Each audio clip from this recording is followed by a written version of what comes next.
Quickly before we get into this video, I just wanted to say thank you guys so much for 700 subscribers. The growth on the channel has been insane. I got a lot of big stuff planned for this year. Trust me, this is only the beginning. What's up, guys? We are back for my preview and predictions of UFC 298, which is headlined by Alexander Volkanovski versus Ilia Topuria, and this card is amazing. Now, there were a lot of pullouts, a lot of fight cancellations, like Ikram Aliskerov was supposed to fight Anthony Hernandez, but instead we got Hernandez versus Kopylov. That's a good replacement, but Ikram is one of my favorite fighters at the moment, so a little disappointed about that. Tai Tuivasa versus Marcin Tybura was also supposed to be on this card, but that got moved to a fight night sometime next month. Tatiana Suarez was also supposed to be on this card, but even with all the pullouts, this card is still amazing. The early prelims are pretty decent. Andrea Lee versus Miranda Maverick is a decent fight. Val Woodburn is also on the card. That's the same guy that fought Bo Nickel on like a week's notice.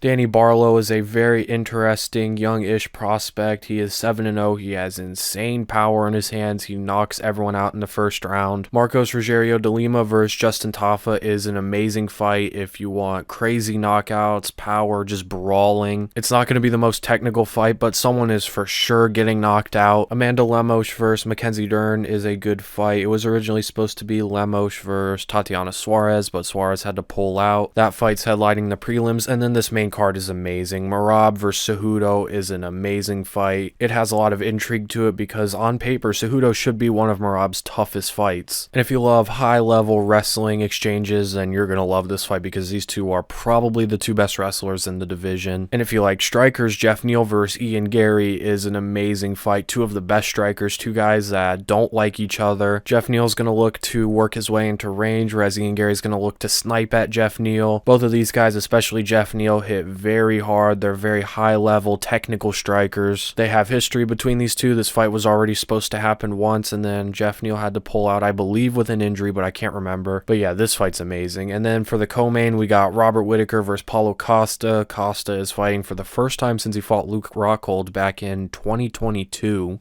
What the hell? I don't know if you guys could hear that, but I live right by a hospital and a helicopter just flew right over my house. And then we obviously got the main event. Alexander Volkanovski is defending his belt against Ilia Topuria, and the stakes really couldn't be any higher for this fight. Ilia is 14-0, undefeated. He's young, has all the momentum going into this fight, whereas Volkanovski is 1-2 in his last three and just got knocked out a few months ago. And we don't know how he'll recover from that knockout. He's getting up there in age. He's 35 years old, and on paper, Ilia presents a ton of problems for Volk. He is just as well-rounded as him. He has amazing boxing. He has one-shot knockout power. He's an amazing grappler, great submissions. And I know a lot of people already have Volk as the featherweight GOAT, but in my head, if he does go out there and beat Ilia, he would pass Jose Aldo. But let's start with Amanda Lemos taking on Mackenzie Dern. Dern is filling in for Tatiana Suarez on short notice, only 3 months after getting brutally knocked out by Jessica Andrade. We all know what Mackenzie Dern has to do in this fight. She has to find a way to take Amanda Lemos down because Dern's boxing is just not that good. She has some decent offense, and there are some fights where boxing looked okay, like against Angela Hill, but against Andrade, it looked terrible. She leaves so many holes on the feet defensively, which is not good going up against someone who hits as hard as Lemos. Lemos is by far the hardest hitting strawweight ever. She doesn't quite have the volume, but everything she throws with the intent of knocking you out, and if she lands one clean punch on Dern, Dern is going down. So Mackenzie Dern has to find a way to take this fight down because that's where she's going to have the most success with her Brazilian Jiu-Jitsu, but she's not the best wrestler, and although Lemos doesn't have the best takedown defense, she'll sometimes look to go offensive off of takedowns where she'll attempt guillotine. She'll pull the guillotine constantly or just look for other submissions instead of getting to the underhooks and defending the takedown. And we have seen her get controlled before, like in the Zhang Weili fight, but Weili is a much better wrestler than Mackenzie Dern. So in the end, I will go with Amanda Lemos. I think she will be able to defend at least most of the takedowns. As I said, Mackenzie Dern isn't the best wrestler, and even just getting close enough to attempt takedowns is going to be extremely dangerous. And then on the feet, I think Lemos is going to put the jab on Mackenzie Dern. Dern is going to walk forward. She's going to throw volume. She throws a lot out there, which is going to leave room for Lemos to counter with that big overhand right. Lemos also has a very good left hook that could land on Dern. So I will go with Amanda Lemos, and I will take her by a second round knockout. And then we go to Merab Dvalishvili versus Henry Cejudo at as I said, on paper, Cejudo should be one of Merab's tougher fights. A guy who has the wrestling to defend the takedowns and is just a much more technical striker, but Merab definitely has a size advantage. We saw how the strength of Aljo and the reach of Aljo really affected Cejudo. Merab has, I think, 2 inches of height on him, 4 inches of reach, is much bigger, much stronger. Merab is a huge bantamweight. He's going to be able to use his strength to outmuscle Cejudo in the clinch. I do expect a better version of Cejudo to show up than the one that showed up in the Aljo fight because he got that ring rust off. He hadn't fought for 3 years at that point, but he's so much older than Merab. He's 37 years old. He's getting up there in age. We know what Merab's going to try and do. He's going to come out. He's going to use his cardio. Merab has some of the best cardio, if not the best cardio I've ever seen. It's ridiculous. That guy can go forever. He's going to throw 200 strikes. He's going to attempt 30 takedowns. He's going to put the pressure on Cejudo. We know Cejudo has amazing takedown defense. He can defend a lot of Merab's takedowns, especially in the center of the cage. If Merab shoots in the center of the cage, likely for a single leg because of how wide Cejudo stands, I think Cejudo will be able to defend those takedowns, but then Merab can sort of do what he did against Jose Aldo, get in the clinch, push him up against the fence and hold him there and just outmuscle him in the clinch, because as good as Cejudo's takedown defense is in the center of the octagon, against the cage it's not great, and we saw that in the Aljamain Sterling fight. Aljo knew he couldn't take Cejudo down in the center of the octagon, so what did he do? He pushed him up against the fence and attempted takedowns there and got him down there 3 or 4 times. Merab can do a similar thing where he shoots in the center, gets a hold of that single leg, creates contact, and then pushes Cejudo up against the cage, uses chain wrestling. Chain wrestling is going to be key for Merab here because that initial shot is going to be hard for Merab to get, but then the second, the third, those are where he's going to be able to take Cejudo down. And then you can hold Cejudo up against the fence, just outmuscle him, attempt takedowns. That's where he's going to have to get the majority of his takedowns. And then once he does get Cejudo down, he's definitely going to have the overall grappling advantage. And I think Cejudo's going to have a hard time getting up from the bottom. It will be interesting to see if Cejudo goes out there and shoots on Merab. Not a lot of people do that, and because of that, we don't really know where Merab's takedown defense is. And if Cejudo could establish some sort of top control, he can look for ground and pound, he can look for submissions on Merab. And then on the feet, Cejudo is the more technical striker overall, I would say, but he's going to have to find a way on the inside. Merab's going to look to keep Cejudo on the end of his punches. Cejudo's going to have to use his footwork, find entries in, use his lateral movement. Cejudo has very good lateral movement that will not only make it easier for him to get in on Merab, but it will also make it harder for Merab to shoot on him. And then once he does get on the inside, he can look for that right straight. That is his best punch. He has a good amount of power in that right hand, and Merab doesn't have the best chin. He was really hurt against Marlon Moraes. Cejudo is also going to be the much faster fighter of the two. Merab's going to look to put volume on Cejudo, but that does leave a lot of room for Merab to get countered. Merab's striking defense as a whole is not amazing, and Cejudo is very good at picking out his counters. It's just he's got to work his way in. But if he does get too close, it'll make it easier for Merab to clinch up with him or shoot takedowns. But Merab is going to have to watch out for the knees of Cejudo. I believe he did intercept Dominic Cruz with a knee, but most likely because Merab is going to be primarily attempting single legs, those knees aren't going to be as readily available. And then as Cejudo gets closer to Merab, he's going to have to watch out for those quick combinations, that right hook. So my prediction for this fight, I will go with Merab. Like I said, I think this is one of his tougher fights, but I think his youth here will show. Aljo, who is going to be in his corner, has already gone through a full training camp and fought 5 rounds against Cejudo. He's going to be able to relay that information he learned to Merab. I think Merab's going to give Cejudo no room to breathe. I think he's going to put Cejudo on the back foot, use his volume, use that volume to transition into takedowns. And although I don't think he's going to take Cejudo down in the center of the cage, especially off a single leg, he'd have to find his way into the clinch and look for a trip, sort of how Dricus took down Robert Whittaker. And even if he doesn't get that initial takedown, which I think he won't, I think he will be able to push Cejudo up against the fence, use his overall strength and size advantage. He can attempt takedowns from there or just hold Cejudo in the clinch. And then once he gets Cejudo down, I think he'll look for ground and pound. I think Cejudo's going to have a real hard time getting up from Merab just because of how heavy Merab's going to be on top. I think Cejudo is a better striker. I think he will get the better of a lot of the striking exchanges, especially the boxing exchanges with that right straight. You can look for good leg kicks as well. Knees up the middle to try and counter those takedowns. He's going to be using his lateral movement, moving around, working to the inside. But I think Merab's going to have a lot of success in the striking with just his overall volume. I don't think Cejudo really has the power to threaten Merab on the feet. And then anytime Cejudo is in boxing distance, that's going to make it easier for Merab to shoot on him. So I will go with Merab, and I will take him by a decision win. Moving up the card, we go to Geoff Neal taking on